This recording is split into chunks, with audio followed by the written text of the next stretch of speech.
Hi guys, today we are going to talk about the Sugar and Stamp Acts. Before we start, today I want to remind you to set up your 2-column notes. So draw your T-chart like this on your notebook paper. At the top of the page you'll write the title, which should be the Sugar and Stamp Acts. Below that, write our learning objective. Our learning objective today is to understand the reasons behind the Sugar and Stamp Acts and to understand the way that American colonists reacted to these acts. So, after the French and Indian War, Britain had spent a lot of money on the colonies, not just through fighting and the regular cost of wartime, but also because they had sent a lot of soldiers to live in the colonies, and these soldiers stayed in the colonies. King George III was like, you know what, we set up these colonies originally because they were supposed to make us money, and now we're spending all of this money on the colonies.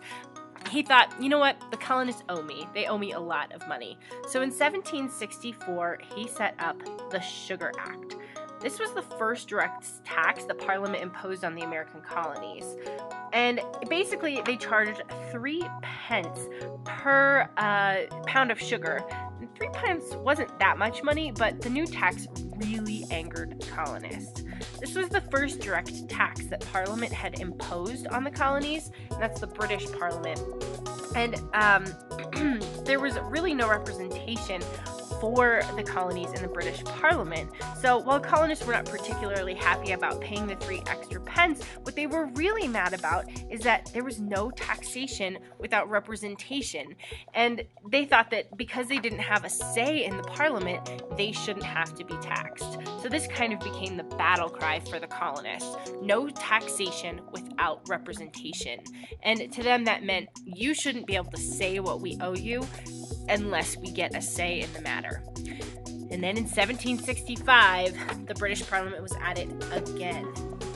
The Stamp Act was enacted by the British Parliament, and it required that a stamp must be purchased from the British government and be placed on all important documents, such as court papers, almanacs, newspapers, and even playing cards. This special stamp showed that the tax had been paid. Now, the Stamp Act was originally created to help pay for these extra troops that were in the colonies, but the colonists didn't want the troops there, so they didn't want to have to pay any extra money to support the troops.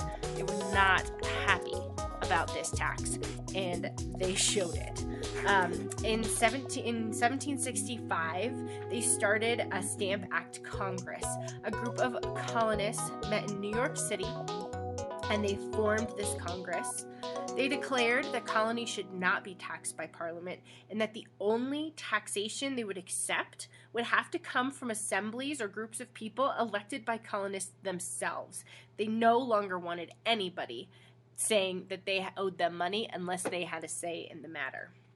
Now, the thing was that this Congress wasn't really the only act that colonists were taking. At the same time, ships that arrived from England carrying the stamps were met by mobs who destroyed the stamps. Some ship captains were forced to return to England with stamps still on their boat. And they started burning things and resisting the Parliament big time. The resistance of the colonists to use the stamps caused many businesses to be unable to operate.